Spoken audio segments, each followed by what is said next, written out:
Good morning students. हम study कर रहे थे प्रॉपर्टीज ऑफ आईसी कर्व। अब तक हम स्टडी कर चुके थे कि IC is convex to the origin and IC curve slope downward. अब तक हम दो प्रॉपर्टीज को स्टडी कर चुके थे। अब हम स्टडी करेंगे next property, that is higher IC shows higher level of satisfaction. Means कि जो ज़्यादा जितनी ज़्यादा हाई आईसी कर्व हाई होगी उतना ही हमें ज़्यादा सेटिस्फेक्शन मिलेगा। देखिए इस डायग्राम में हमने शो कर रखी है IC curve 1, IC curve 2 and IC curve 3। इसका मतलब क्या है कि आईसी कर्व 1 से ज़्यादा सेटिस्फेक्शन हमें दे रही है आईसी कर्व 2 और आईसी कर्व 2 से ज़्यादा सेटिस्फेक्शन हमें दे रही है आईसी कर्व 3।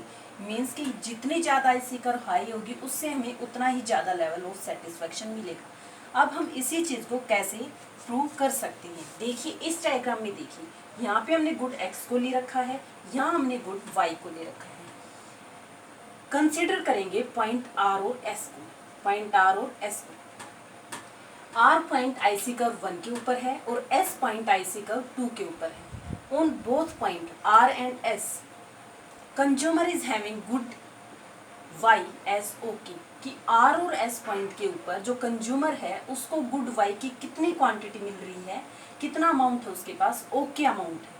गुड वाई का ओके अमाउंट है आर पॉइंट के ऊपर भी और एस पॉइंट के ऊपर भी, जिसमें कि आर पॉइंट आईसी कर्व 1 के ऊपर है और एस पॉइंट आईसी कर्व 2 के ऊपर है। गुड वाई में तो क्या है, ओके है, दोनों पॉइंट्स के ऊपर सेम है। अगर हम गुड एक्स की बात करें तो आर पॉइंट के ऊपर हमारे पास कितना अमाउंट है गुड एक्स का, ओ एल अमाउंट है, और एस पॉइंट के ऊपर हमारे पास कितना अमाउंट है, ओ एल 1 अमाउंट है। मीन्स यहाँ पे दोनों का क्या है, डिफरेंट है। और हमने क्या स्टडी किया था कि जितनी आईसी कर्व हाई होगी उतना ही हमें ज़्यादा सेटिस्फेक्शन मिलेगा। अगर हम आर पॉइंट की बात करें तो ये आईसी कर्व 1 के ऊपर है और एस पॉइंट की बात करें तो ये आईसी कर्व 2 के ऊपर है।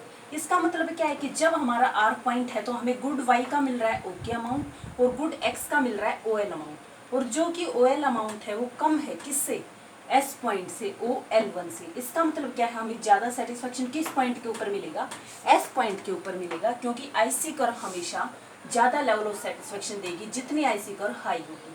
तो यहाँ आईसी कर्व 1 से ज़्यादा आईसी कर्व 2 हाई है, इसलिए ये हमें क्या देगी, ज़्यादा सेटिस्फेक्शन प्रोवाइड करेगी। सो ये प्रूव हो गया कि जितनी आईसी कर्व ज़्यादा हाई होगी उतना ही हमें हाई लेवल ऑफ सेटिस्फेक्शन मिलेगा।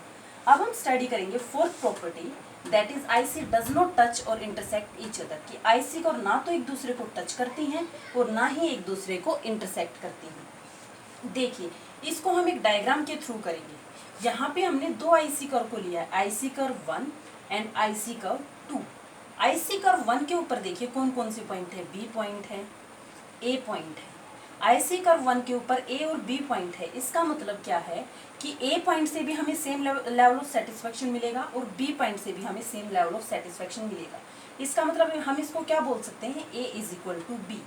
अब हम बात करेंगे आईसी कर्व 2 की। आईसी कर्व 2 के ऊपर कौन कौन से पॉइंट है, ए पॉइंट भी है और सी पॉइंट भी है। इसका मतलब क्या है, ए इज इक्वल टू सी, और इसका मतलब क्या है, ए इज इक्वल टू बी, क्योंकि एक आईसी कर्व के ऊपर जितने भी पॉइंट्स होंगे वो हमें क्या देंगे, सेम लेवल ऑफ सेटिस्फेक्शन देंगे, जो कि हम पहले स्टडी कर चुके हैं। तो जब हमारा आईसी 1 के ऊपर ए इज इक्वल टू बी है और आईसी कर्व 2 के ऊपर ए इज इक्वल टू सी है, तो क्या हम ये बोल सकते हैं कि बी इज इक्वल टू सी, कि बी सी के इक्वल, हम बोल तो सकते हैं लेकिन ये लॉजिकल नहीं है। क्यों लॉजिकल नहीं है, क्योंकि गुड वाई का तो हमारे पास क्या था, कितना अमाउंट था, ओके अमाउंट था, ओके अमाउंट था गुड वाई का, किस पॉइंट के ऊपर, बी पॉइंट के ऊपर भी, सी पॉइंट के ऊपर भी। मीन्स दोनों पॉइंट के ऊपर हमारे पास गुड वाई का अमाउंट कितना था, ओके अमाउंट था। अगर हम गुड एक्स की बात करें तो बी पॉइंट के ऊपर हमारे पास कितना था, ओ एल अमाउंट था गुड एक्स का, और ओ एल 1 अमाउंट था गुड एक्स का सी पॉइंट के ऊपर। तो हमें ज़्यादा अमाउंट किसके ऊपर मिल रहा है, सी पॉइंट के ऊपर, और सी पॉइंट किसके ऊपर है, आईसी कर्व 2 के ऊपर। इसका मतलब क्या है कि जो जितनी ज़्यादा आईसी कर्व हाई होगी उतना ही हमें ज़्यादा सेटिस्फेक्शन मिलेगा। और आईसी कर्व 1 से हाई कौन सी है, आईसी कर्व 2, और सी पॉइंट है वो किसके ऊपर है, आईसी कर्व 2 के ऊपर है। इसका मतलब क्या है कि हमें यहाँ ज़्यादा लेवल ऑफ सेटिस्फेक्शन मिलेगा। इसलिए हम क्या प्रूव कर सकते हैं कि आईसी कर्व एक दूसरे को कभी टच भी नहीं करती और ना ही एक दूसरे को क्या करती हैं, इंटरसेक्ट करती हैं। और यहाँ पे क्या है कि at point B and C, B और सी पॉइंट के ऊपर कंजप्शन है गुड वाई का, वो तो सेम है, लेकिन एक्स का कंजप्शन क्या था, डिफरेंट था। इसलिए हमें पता चला कि जितनी ज़्यादा आईसी कर्व हाई होगी उतना ही हमें ज़्यादा लेवल ऑफ सेटिस्फेक्शन मिलेगा, जो कि हमें मिल रहा है पॉइंट सी के ऊपर। अब हम बात करेंगे हमारी नेक्स्ट प्रॉपर्टी की, that is IC does not touches x axis और वाई एक्सिस। ये कहता है कि आईसी को टच नहीं करती, ना तो एक्स एक्सिस को टच करेगी और ना ही वाई एक्सिस को टच करेगी। इसको भी हम डायग्राम की फॉर्म में करेंगे। देखिए हमारे पास एक डायग्राम हमने ले रखा है, X axis Y axis. Axis पे हमने लिए हैं गुड एक्स और वाई एक्सिस के ऊपर लिए हैं हमने गुड वाई।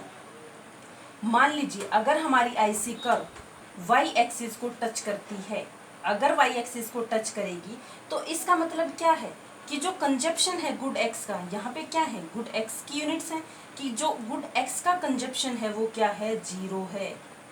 क्या है, जीरो है। इसलिए हम बोलते हैं कि अगर वाई एक्सिस को आईसी को टच करती है, इसका मतलब क्या है कि गुड एक्स का कंजप्शन क्या है, जीरो है।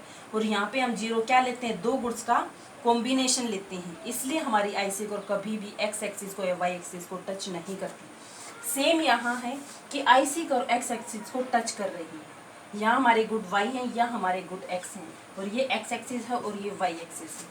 कि अगर आईसी करो एक्स एक्सिस को टच करती है, इसका मतलब क्या है कि वाई एक्सिस की यूनिट्स क्या है, जीरो है। एक्स एक्सिस को टच कर रही है, इसका मतलब क्या है, जो कंजप्शन है वाई एक्सिस का वो क्या है, जीरो है। इसलिए हमारी वाई एक्सिस कभी भी आईसी को वो एक्स एक्सिस को कभी भी टच नहीं करेगी। सो स्टूडेंट, ये थी आज हमारी प्रॉपर्टीज। नेक्स्ट हम नेक्स्ट वीडियो में करेंगे। Thank you.